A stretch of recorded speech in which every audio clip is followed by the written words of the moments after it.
organizadores del primer Congreso Internacional Lúdica por aceptar nuestra ponencia titulada Conceptualización de lo lúdico, comunicación y primera infancia, que presentamos Manuel Jesús Pecado Sánchez y quien habla, Teresa Sibón Macarro. Se inserta en el simposio Conceptualización de lo lúdico, cuyos coordinadores son Marina Camino Carrasco y Pablo Sicre González. En cuanto al contexto, tenemos en cuenta todas las variables que inciden en la generación de dicha conceptualización de lo lúdico. A ello se suman los antecedentes a este respecto en nuestras trayectorias profesionales y de investigación y esa imbricación de la terminología en la generación del concepto mismo, vinculado con la conceptualización, el juego educativo, la comunicación, el lenguaje familiar, la comprensión. ¿Hacen juego o ponen en juego los niños cuando están construyendo su yo, su ego, conjugando lo instintivo, lo emocional, lo mental? Quizá podamos reducir a los del entorno y ayudarle a reducir a él ese sonido del yo, para que aprendan a vivir con los datos del entorno, no moleste y no suene a destiempo el yo. Sabemos que hemos de tener presente esos tres cerebros que señalaba Pogmarlen sobre el cerebro humano, el cerebro emocional y el cerebro reptiliano. Aquí mostramos una de las actividades de una de las investigaciones que se está desarrollando en la Universidad de Cádiz, en la campaña Pimetán, la campaña antártica, y que llevamos a la Escuela Infantil La Algaida de la Universidad de Cádiz con todo lo que implica. En este otro enlace se ve otro experimento en el que los niños trabajan con actividades de este tipo, pues ayudan a observar, a elaborar sus propias hipótesis, a conocer las leyes que rigen los fenómenos naturales. O por ejemplo, en este otro caso, donde se invita a salir, a jugar afuera y a descubrir el entorno y también en la forma de desintoxicarse de las tecnologías, las nuevas niñeras, ¿verdad? En la infancia. Y así mejoran su bienestar emocional y su salud física, entre otras muchas cosas.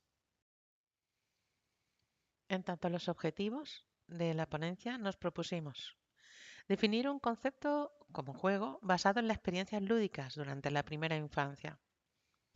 Desvelar cuáles son los beneficios de la atención a la diversidad, precisamente en este mismo contexto.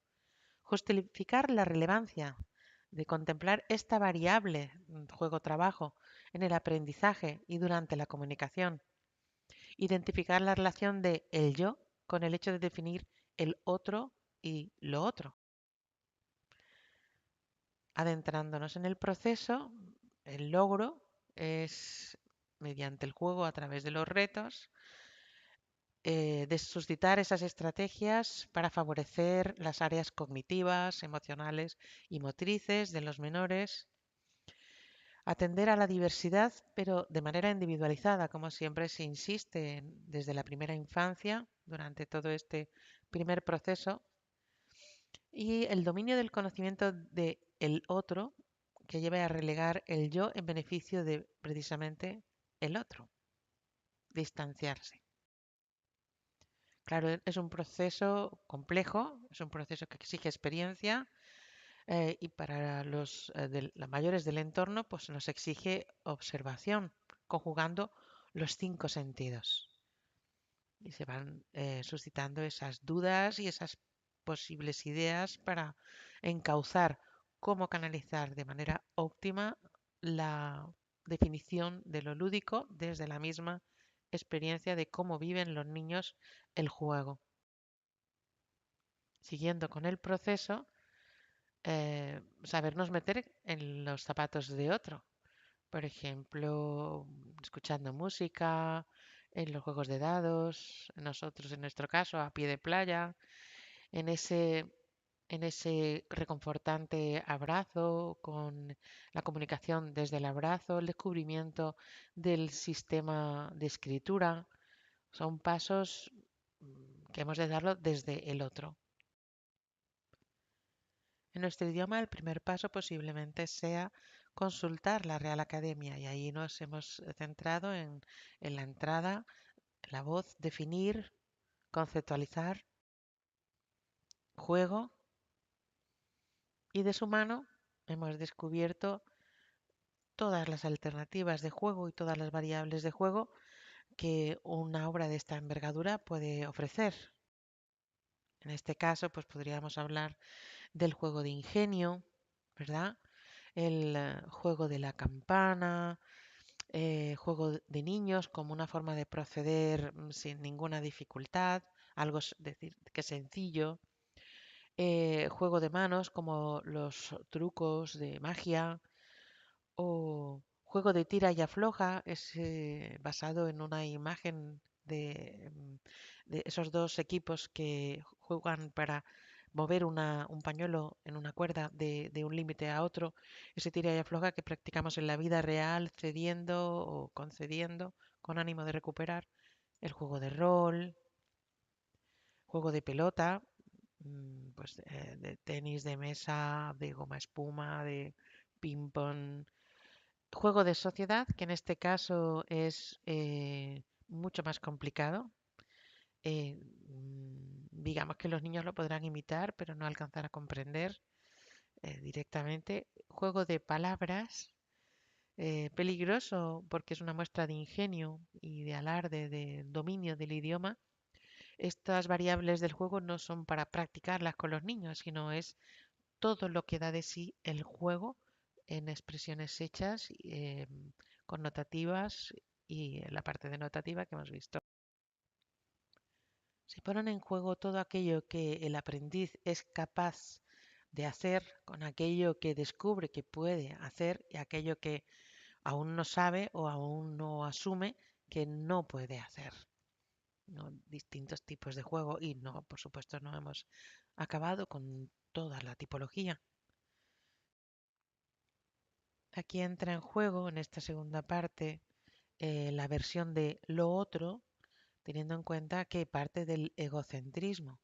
Y la OMS nos dice que siempre hay que conjugar todas las habilidades, que todas se relacionan entre sí y que está muy marcada esos hitos, esos pasos de progresión desde las habilidades sencillas que dan, digamos, ofrecen la base para las habilidades más complejas. Ese descubrimiento, ¿no?, de la naturaleza en movimientos bien sencillos nos recuerda la UNESCO a través de la Conferencia Mundial sobre la Atención y Educación en la Primera Infancia, cuyo último evento fue en noviembre del 2022 y que conjuga todos los objetivos de desarrollo sostenible, en especial el cuarto, y sabe que es una inversión en bienestar, en igualdad de género, en cohesión social, en el aprendizaje a lo largo de toda la vida. Y por eso es clave desde el principio, en la temprana infancia. Otro estudio en el que podemos basarnos como referencia es el que se hace a los adultos, en la encuesta internacional sobre enseñanza y aprendizaje. Con toda esta información pues podemos llegar a ver, digamos, la otra parte. Observamos esa primera infancia y observamos lo que los adultos podemos colaborar para ese desarrollo. El tercer punto del proceso es la propuesta didáctica tipo. ¿En qué consiste? En un debate para la formación de las y los docentes. En este punto, en el contexto en el que nos movemos, la Universidad de Cádiz, se han barajado las competencias de 3 bloques: formación básica, didáctico-disciplinar y practicum. Con respecto a lo básico, analizar e incorporar de forma crítica las cuestiones más relevantes de la sociedad actual que afectan a la educación familiar y escolar. Ahí se van detallando cada uno de las premisas que se tendrán en cuenta. Desde el punto de vista didáctico-disciplinar, saber utilizar el juego como recurso didáctico, así como diseñar actividades de aprendizaje basadas en principios lúdicos. Es cierto que trabajan, pero la base es lúdica, ¿no? Esa relación tan íntima que guarda relación y trabajo cuando se trata de procesos de aprendizaje. Y desde la práctica, Nuestros estudiantes aprenderán a controlar y hacer el seguimiento del proceso educativo y, en particular, el de enseñanza-aprendizaje mediante el dominio de las técnicas y estrategias necesarias. Necesarias para el aprendiz y, en primer lugar, en su formación, necesarias para ellos, porque nadie da lo que no tiene. O dicho de otro modo, donde no hay mata, no hay patata. Es así.